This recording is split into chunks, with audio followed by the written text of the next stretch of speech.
Dieu cherche des prédicateurs, cherche des pasteurs, des ministres, des hommes et des femmes qui sont solides et qui ont la colonne vertébrale. Et les gens qui sont solides pour Dieu. Vous savez, moi je suis un ancien. Ça va faire comme frère. Nous, ce que nous avons besoin, c'est le témoignage de votre vie. Je suis vraiment heureux de me tenir encore une fois de plus devant vous. Et alors, pour pouvoir parler de la parole de Dieu, pour que nous puissions communier autour de la parole de Dieu. Je vais aussi dire quelque chose à l'église. Quand vous voulez poser des questions, vous voulez en avoir une réponse. Et une réponse de l'écriture. Et alors posez cette question-là un jour avant ou 2 jours avant. Parce que si vous me posez si vous donnez cette question au secrétaire, quand je suis au bureau, il vient me donner, ça me distrait sur la prédication.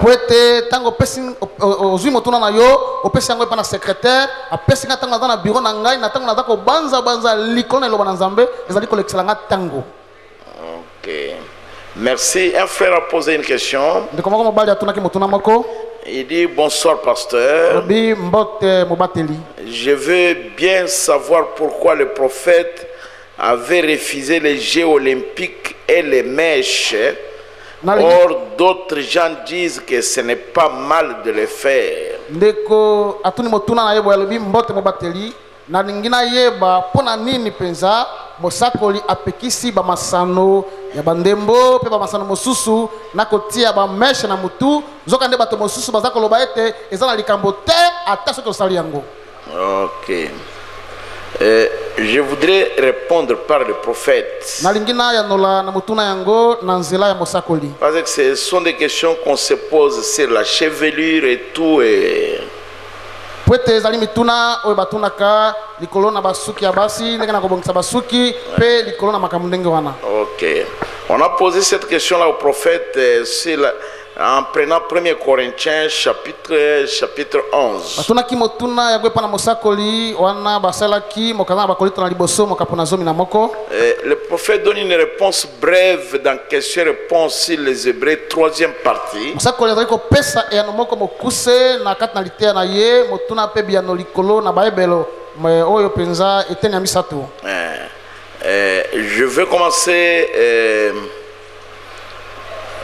Je vais commencer au paragraphe 805. Est-ce qu'il est dit qu'on lui donnerait un chapeau? Vous les catholiques ou vous les protestants, l'un ou l'autre, qui allait à l'église et voulait porter un chapeau et qui dit: eh bien, je vais à l'église, je devrais mettre un chapeau.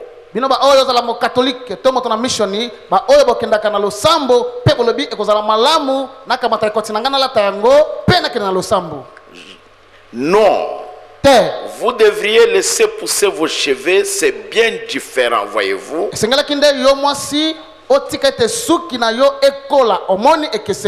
Parce que la chevelure lui a été donnée comme voile. Et c'est une honte pour elle d'entrer dans l'église sans être voilée et d'aller prier à l'autel.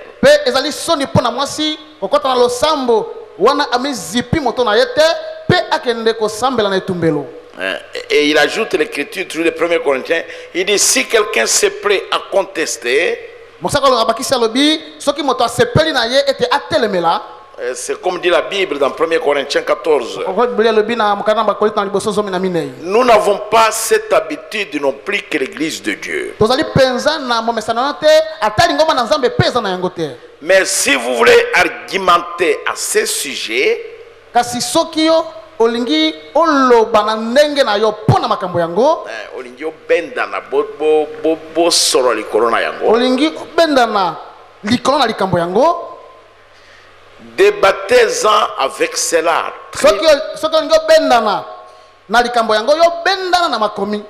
Très bien, si vous voulez contester à ce sujet. Or, ça ne change rien. Ça, laissons-les faire. Non. Voyons, pour moi, ce n'est rien.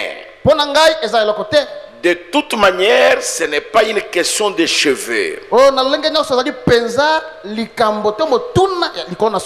C'est une question de cœur. C'est vrai. Si le cœur est comme il devrait être, les cheveux seront comme ils devraient être. C'est-à-dire, si le cœur est en ordre,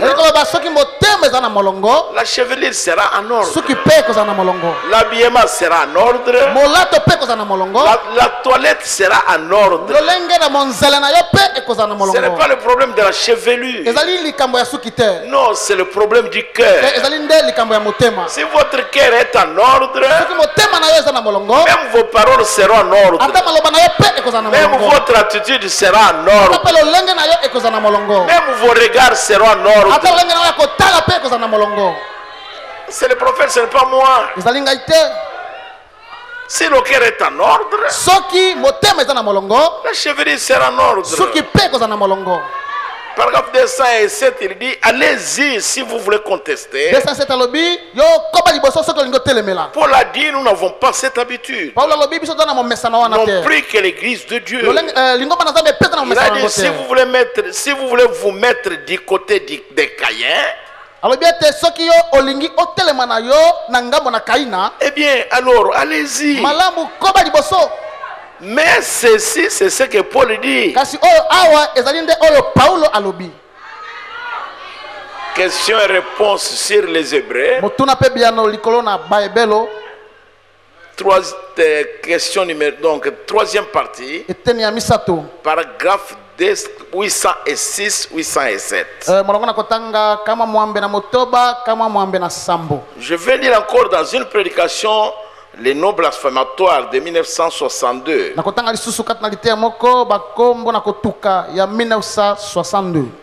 Ce que j'ai lu là, c'est de 1957. Les noms blasphématoires. 1962. Cherchez ça au paragraphe 86. Laissez-moi lire ça. Ici, c'est le prophète qui répond toujours à la question des chevelures. Si les Jeux olympiques, je vais répondre ça le vendredi. Je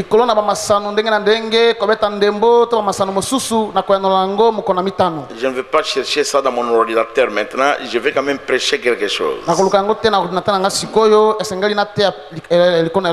Je crois que vous êtes d'accord avec moi. Merci. Laissez-moi lire ça. Paragraphe 86, les noms blasphématoires, 1982.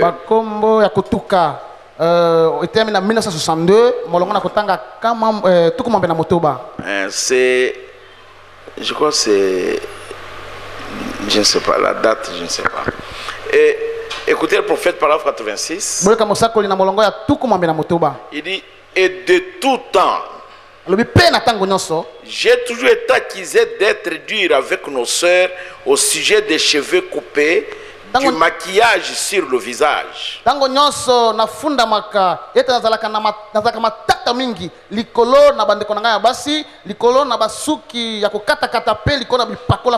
Et toutes ces choses. J'ai toujours été accusé d'être dur avec nos sœurs. Ce n'est pas que j'ai quoi que ce soit contre elles. Je ne dis pas que cette femme n'est pas une bonne femme, qu'elle est une fille de trottoir ou quelque chose comme ça.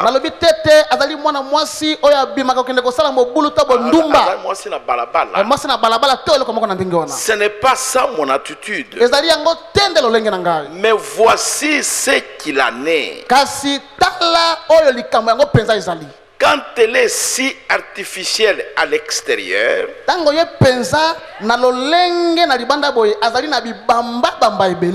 ça montre qu'il y a beaucoup de choses artificielles à l'intérieur.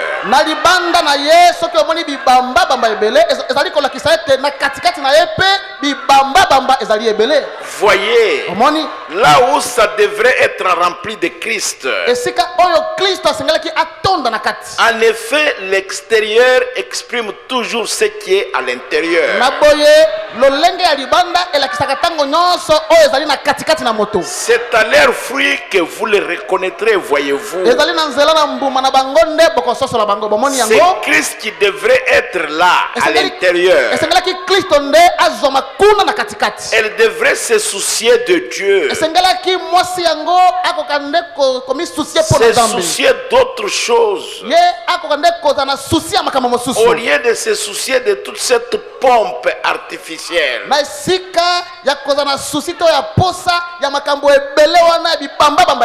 Vous savez, ces paupières vertes,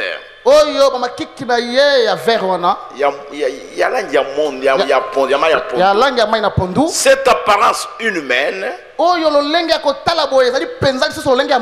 et tout ce genre de choses, je n'approuve pas du tout cela. Et je ne crois pas non plus que la Bible approuve cela. Alors j'aime que nous soyons nous-mêmes.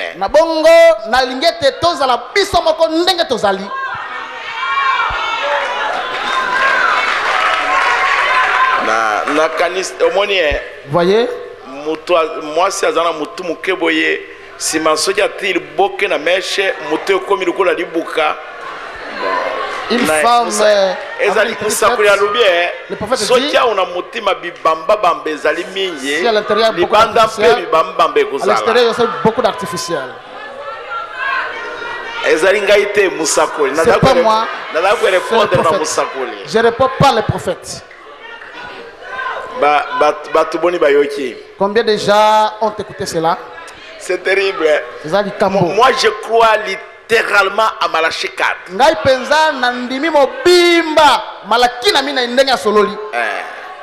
Nous n'avons pas de loi. Notre loi c'est la parole de Dieu. Quelque part, laissez-moi lire ça. Je sais que je vais prêcher même 10 minutes. Ok. Lisons dans L'agneau et la colombe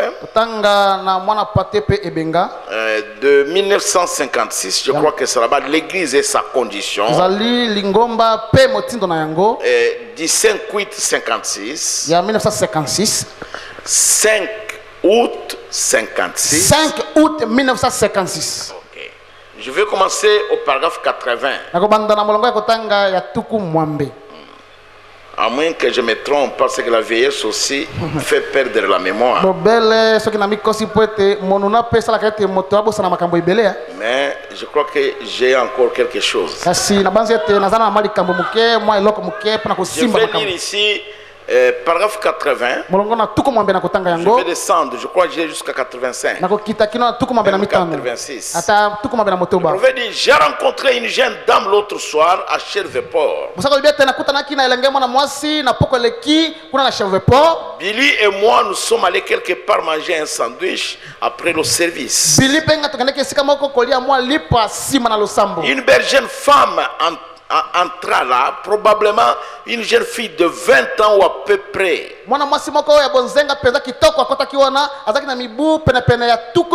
Elle était bien habillée. Elle s'est assise. J'ai remarqué qu'elle regardait continuellement dans notre direction. J'ai simplement continué à manger. Quelques instants plus tard, une dame est entrée. Elle a dit bonsoir en s'adressant à elle. Et je sais que cette dame était sœur Davis de là-bas. Elle aussi qui Notre-Dame du Life Tabernacle. Je les connais bien. Elle est venue vers moi, m'a parlé un peu et a continué son chemin. Alors la jeune dame qui est assise en face de nous a dit, Frère Branham, c'était un beau message ce soir.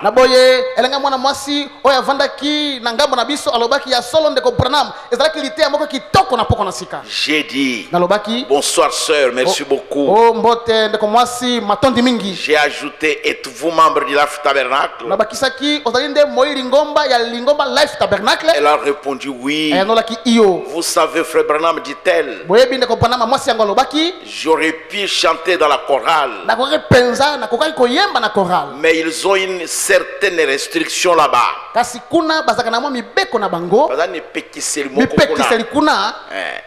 Elle a ajouté, oh, j'ai fait tant d'années de chant et tout. J'ai chanté des solos et certaines choses, mais je n'ai pas pu chanter parce qu'ils ne permettent pas qu'une femme maquillée chante dans la chorale. J'ai dit, eh bien, gloire à Dieu pour le Life Tabernacle.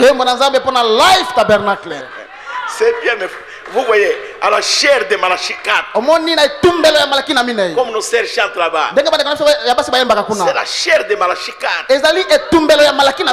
On va voir une femme mal habillée, puis maquillée, et monter chanter là-bas, ça signifie quoi, frère?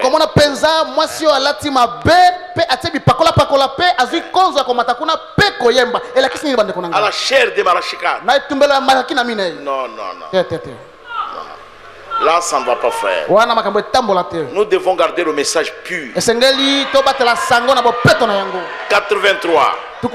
Elle a dit, mais je vous assure, Frère Branham, je suis une chrétienne. J'ai dit alors, sœur, rentrez chez vous et lavez-vous le visage. J'ai ajouté, voulez-vous me dire par là que vous laisseriez une chose insignifiante comme porter un peu de cette affaire sur votre visage?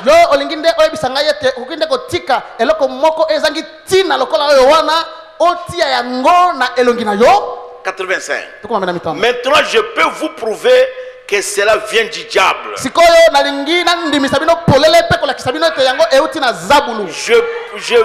peux vous prouver qu'il n'y a rien à l'origine. C'était païen.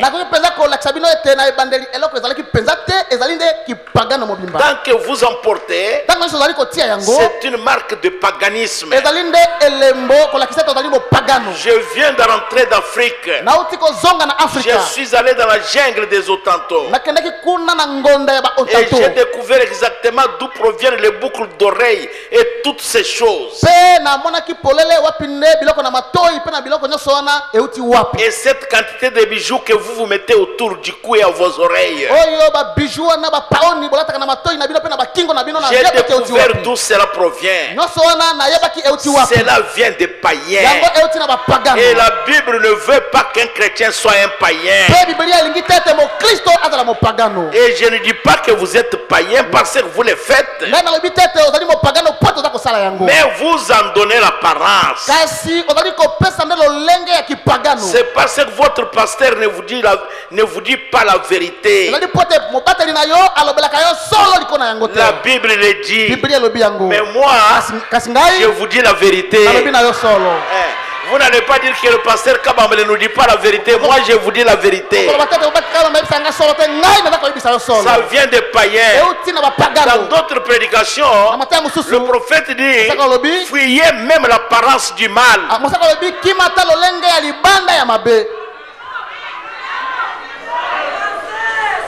Du temps de Paul, tresser les cheveux, c'était le type de femme païenne.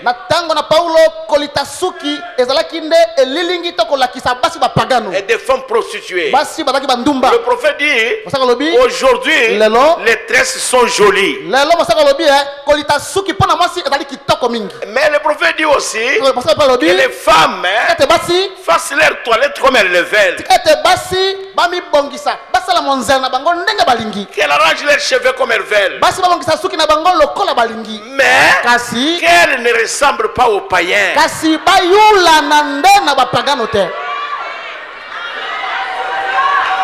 Qui a déjà dit ça dans les prophètes?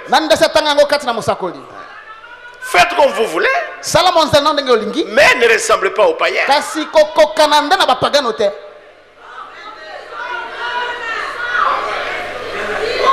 C'est le prophète. On m'a posé une question. Une femme qui a des cheveux crépus, des cheveux courts, comme nos femmes noires ici, aussi longtemps qu'elle n'a pas coupé ça, aux yeux de Dieu, ces cheveux-là sont longs. Mais maintenant, si vous avez des cheveux longs jusqu'ici, vous coupez un peu, aux yeux de Dieu, c'est comme si vous êtes rasé. Et restez tel que Dieu vous a créé. Arrangez vos cheveux comme vous voulez. Je ne voulais pas que vous puissiez paraître comme des cocos.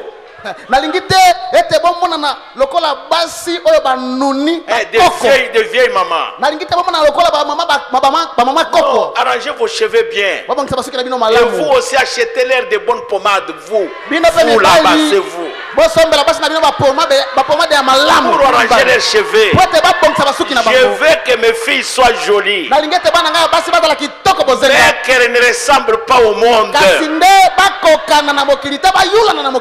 C'est ça mon opinion. Je vais répondre pour les Jeux Olympiques la semaine prochaine. Je pense vendredi.